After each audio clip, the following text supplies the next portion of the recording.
Eric Bolling is just going to embarrass himself about foreign policy. Isn't it time, my friend, to give peace a chance? No, they are the state-sponsored terror group of the capital of the planet. Some would call them the central bank for terror. They finance the $400 million a day that they bring in through oil money. A lot of it our money that we send to them. That goes around the globe. It goes to Hezbollah. It goes to Hamas. It goes to Al-Qaeda. They've traced some of the 9/11 conspirators' finances back to Iran. I don't believe that factually is true. They were all Saudis, not Iranians. We've done this before. We've done this on the radio before, and you keep saying it's the Saudis, it's not the Iranians. Really? Do you really think it's the Saudis? 15 of them were Saudis of the 19. 15 of the 19 were Saudis. But Eric, isn't it time to give peace a chance? Why not give it a chance?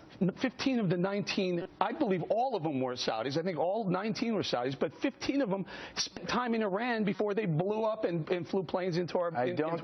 I don't believe that's a fact. Why not answer the question, Eric? Why not give this opportunity a chance to play out? Trust but verify, all the rest of it. Why not break the logjam? You want to trust the Iranians? You want to trust the people who said they won't rest until Israel is wiped off the map? Come on, Geraldo, you can't trust these people. Isn't this the best way to secure the future of Israel, to get Iran peacefully to give up its nuclear weapons? Eric, come on, give it a shot. I would think the way to secure Israel's future would be for Israel to go in and take out the Iranian nuclear program, because it ain't about electricity, Geraldo. They have more oil, they have more natural gas in that. They don't need to be developing nukes. Come on, give me 4 million barrels a day of oil come out of that ground. 3.5 Why are you so bellicose about a situation where you have a president speaking to a president for the first time in 35 years? You want to know why? You have a foreign minister talking to a secretary of state for the first time in 35 years. The Iranians want color TV. They want new cars. They want the same thing Americans have. They don't necessarily want to continue a belligerent relationship with the United States. I'm as angry about this as I am because I had 16 friends die in the World Trade Center. Fox News is the fucking Twilight Zone. So I love how, in Eric Bolling's mind, so Al-Qaeda did 9/11, but we have to be mad at Iraq because of that. As he argued before, he thinks Iraq was, quote, the smartest thing George W. Bush ever did. So you blame Iraq for 9/11 and Iran. But wait, which one is it? Is it Iraq or Iran? And of course, the reality is it's neither. Neither of them had anything to do with 9/11. Geraldo Rivera is right. Saudi Arabia, if anybody, is most responsible for it. Now let me give you a couple more facts on this, because Eric Bolling, he really is living in fucking la-la land. Like, he has no idea anything about foreign policy. He's wrong about everything he said. So first of all, Iran doesn't want nukes. They've been so tremendously explicit, it's almost gotten to the point where you're like amazed at how much they don't want nukes. They've been so direct, they've been so transparent, they've been so open. They've invited in the United Nations to take a look. The IAEA, the International Atomic Energy Agency, they are the ones who whose opinion is the gold standard on this, right? They have said repeatedly, Iran is not creating nuclear weapons. The only nuclear enrichment they've done is to the level of making sure that they actually have power for their power grid, which is much less developed than ours. And by the way, under international law, they're allowed to do that.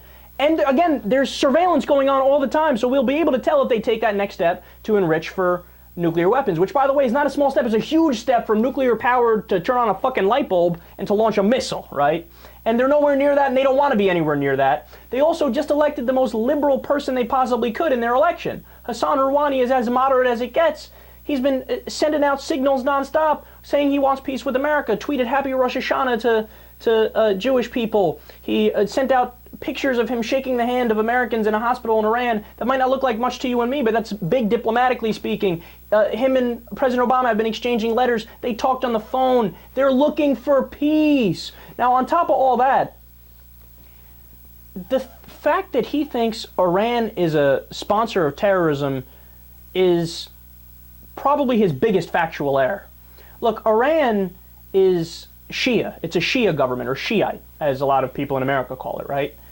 Al-Qaeda is Sunni. Okay, there's this huge divide in the Muslim community, Shias versus Sunnis. In fact, there's a civil war being fought in Iraq over that, the Shias versus the Sunnis. The fact that he thinks that a Shia government would support a Sunni militant group, Al-Qaeda, you must know nothing about Islam to make that claim. How stupid are you? And he says, well, no, the hijackers spent time in Iran. Well, first of all, that's not true. There's no evidence for that. 15 of the 19 are from Saudi Arabia. And even if that were true, which it's not, they spent time in Germany too. Should we attack Germany? That's his own logic.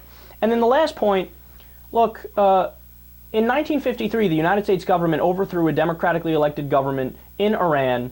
It was Mohammad Mossadegh was the democratically elected president. We overthrew him and put in a dictator to support us, the Shah, right? So we overthrew their democracy. And now we're mad that they might not trust us.